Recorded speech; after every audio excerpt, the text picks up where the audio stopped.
Shalom teman-teman dan Bapak Ibu, jumpa lagi pada kesempatan yang baik ini dan salam sejahtera untuk semua. Om Swastiastu, Namo Buddhaya, salam kebajikan. Mungkin di antara teman-teman dan Bapak Ibu semua ada yang masih ingat perihal kasus dari Ratu Entok yang beberapa bulan lalu dalam sebuah video yang viral, dia menyuruh Yesus untuk potong rambut. Nah teman-teman sekalian, ternyata sudah ada update terbaru perihal proses ataupun dinamika dari kasus tersebut dan sebagaimana yang ada di layar yang juga diposting oleh Mas Permadi Arya. Di sini uraiannya adalah suruh Yesus potong rambut, selebgram Ratu Entok divonis bui 2 tahun 10 bulan penjara. Nah teman-teman, berita ini dirilis pada 11 Maret ya 2025. Juga dalam sebuah tulisan Mas Permadi Arya menyampaikan apresiasi buat PN Medan, Pengadilan Negeri Medan, terima kasih sudah hadir memberi keadilan buat umat minoritas. Pelajaran jangan mentang-mentang mayo bisa seenaknya menista agama Mino. Pak Hakim, paten kali kalian ku tengok. Nah, lalu kemudian teman-teman, ini sudah disukai 25.585 pengguna media sosial dan juga beragam komentar. Di antaranya di sini ada yang menuliskan, nggak perlu sebenarnya Yesus nggak perlu dibela, dia tetap Tuhan, diakui atau dihina. Lalu kemudian juga di sini ada beberapa komentar lagi teman-teman. Lumayan, cuma 2 tahun 10 bulan. Coba kalau nonis pasti di 10 tahun. Ini komentar dari Bernike Adila ya, Bernike Adelia. Lalu kemudian juga di sini, tumben bro, biasanya ngelapor aja dicuekin, ini bisa proses hukum. Nah ini teman-teman ya, ini beragam komentar yang kemudian bermunculan di postingan yang diposting oleh Mas Permadi Arya teman-teman sekalian. Tapi apapun itu, memang ini perlu kemudian menjadi pembelajaran ya teman-teman sekalian. Waktu yang lalu memang Ratu Entok ini juga dalam sebuah konten yang viral itu kan memunculkan beragam reaksi dari berbagai pihak di kalangan masyarakat, terutama saudara-saudari yang beragama Kristen yang kemudian juga membuat laporan kepada pihak aparat, ataupun kemudian juga ada yang dalam beberapa komentar itu menyampaikan kekesalan ataupun rasa marah terhadap ucapan Ratu Entok. Meskipun sebenarnya usai videonya viral itu kan dia sempat ya membuat video lagi perihal permintaan maaf ataupun juga klarifikasi mengenai ucapannya, tetapi ya orang kan bisa menilai ya video di awal itu yang viral mengenai dia berkata tentang Tuhan Yesus ya, walaupun kemudian dalam sebuah klarifikasi dia bilang bahwa dia tidak bermaksud mengarahkan itu kepada keyakinan orang, karena katanya dia tidak tahu siapa yang ada dalam gambar itu, dia hanya melihat saja lalu kemudian berbicara sebagaimana dalam video yang sudah viral. Tetapi apapun yang sudah dia sampaikan pada waktu itu, masyarakat terutama yang beragama Kristen dan juga beberapa orang yang bukan Kristen merasa marah ataupun kecewa perihal ucapan dari Ratu Entok tentang Tuhan Yesus. Nah karena itu teman-teman sekalian, salah satu diantaranya yang juga menyampaikan rasa kecewa ataupun marah pada waktu itu adalah dalam sebuah postingan dari Permadi Arya ya, yang menyampaikan bahwa hal-hal seperti ini tidak boleh dibiarkan, perlu ada tindakan tegas dari para penegak hukum. Nah sebenarnya kalau kita bicara mengenai tindakan-tindakan meremehkan, mencemooh ataupun kemudian mengucapkan kalimat-kalimat, ucapan-ucapan yang tidak pantas perihal apa yang kita imani, yang kita yakini sebagai orang Kristen, itu bukan hanya satu kali terjadi, juga bukan hanya 2 kali, dan yang mengucapkan kata-kata yang meremehkan, menghina ataupun merendahkan iman kita orang Kristen ini bukan hanya yang Ratu Entok yang viral pada beberapa bulan yang lalu itu, tetapi masih banyak yang lain. Bahkan teman-teman mungkin masih ingat ya, ada banyak video dari seorang mu'alaf yang bernama Ustadz Kainama yang dalam beberapa kesempatan itu ya dia bahkan melakukan penafsiran-penafsiran terhadap kitab suci kita orang Kristen.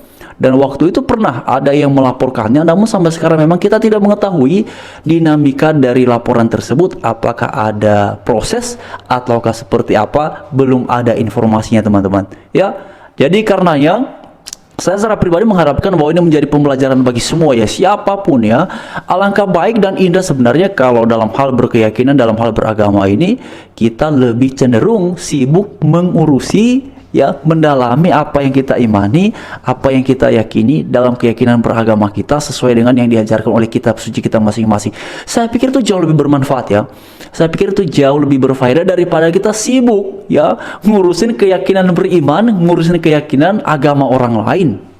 Ya, sebaiknya kita menggunakan energi, menggunakan waktu, menggunakan kesempatan untuk mendalami apa yang kita imani, dan idealnya seharusnya marilah berlomba-lomba di dalam mengamalkan nilai-nilai apa yang kita imani dalam keyakinan beragama sesuai dengan ajaran kitab suci di dalam kehidupan bermasyarakat, dalam konteks kita di Indonesia terutama ya, karena kita hidupnya di Indonesia. Nah, karena itu teman-teman sekalian, tapi pada kesempatan ini juga saya mau mengingatkan kembali, menghimbau untuk saudara-saudari saya yang beragama Kristen, ya, meskipun di luar sana banyak orang yang mencemooh, banyak orang yang kemudian menganggap remeh perihal apa yang kita imani dalam Tuhan Yesus, satu hal yang paling luar biasa yang diajarkan oleh Tuhan, bahwa doakan mereka. Mereka yang mengucapkan hal-hal yang tidak mengenakan untuk kita yang beragama Kristen, ya, bervariasi ya, beragam sekali teman-teman ya. Ada yang kemudian bisa seenak udolnya menafsirkan ayat-ayat suci di dalam Alkitab, lalu kemudian juga misalnya kita melihat mengenai intoleransi, pembubaran ibadah, pelarangan ibadah, sulitnya mendirikan gereja, ataupun kemudian pelarangan penolakan pendirian gereja dan segala macamnya. Sampai saat ini berita-berita perihal tersebut masih ada kawan-kawan ya, teman-teman, Bapak Ibu sekalian di bangsa kita di Indonesia ini. Dan karena itu kita jangan pernah berhenti untuk mendoakan yang terbaik bagi mereka, supaya hati mereka yang tidak baik itu diubahkan oleh Tuhan, dan kemudian kita bisa hidup berdampingan antara satu dengan yang lain tanpa lagi ada hal-hal intoleransi, tanpa ada lagi orang-orang yang saling merendahkan dalam hal beriman, yang saling meremehkan ataupun saling mencemooh. Karena sesungguhnya hidup damai, hidup harmonis, hidup sejahtera, hidup untuk lebih mendalami mengimani apa yang kita yakini masing-masing, jauhlah lebih baik daripada berselisih, daripada saling merendahkan dan segala macamnya. Karena itu teman-teman sekalian juga berharap kepada pemerintah, kepada penegak hukum ya, supaya perihal intoleransi ini saya selalu ingatkan kawan-kawan ya, teman-teman semua, untuk diberikan perhatian agar di masa mendatang tidak lagi hal seperti ini terjadi. Bagaimana teman-teman ya, ini kan kita disebut-sebut ya, pada tahun 2030-an kita masuki bonus demografi, 2045 kita diharapkan ya, kalau bisa memanfaatkan bonus demografi pada tahun 2030 ini, maka kita bisa menjadi negara maju, negara besar pada tahun 2045.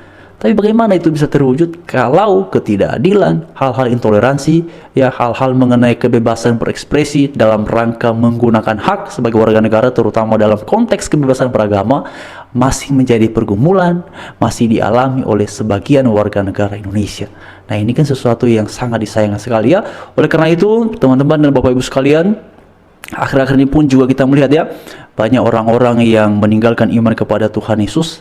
Memang kita tidak bisa membatasi mereka, kita tidak bisa mengikat kaki ataupun tangan mereka supaya mereka tidak berpindah ya, tetapi mari tetap salinglah kita mendoakan supaya kita sama-sama bertumbuh dalam iman kepada Tuhan Yesus ya, sebagaimana dinyatakan dalam kitab Ibrani pasal 24 sampai 25, bahwa ya, kita ini jangan menjauhkan diri dari pertemuan-pertemuan ibadah kita seperti dibiasakan oleh beberapa orang, tetapi marilah kita saling menasihati dan semakin giat melakukannya menjelang hari Tuhan yang mendekat. Tuhan memberkati dan menyertai kita semuanya. Juga saya ucapkan terima kasih kepada pihak penegak hukum yang ada di Pengadilan Negeri Medan atas tindakan, atas vonis ataupun atas pengambilan keputusan hukum perihal kasus dari Ratu Entok ini, dan semoga ini bisa menjadi pembelajaran bagi yang lain untuk saling menghormati dan menjauhkan diri dari segala hal perbuatan-perbuatan yang bisa menyakiti perasaan, menyakiti hati saudara-saudara yang berbeda keyakinan, yang berbeda iman.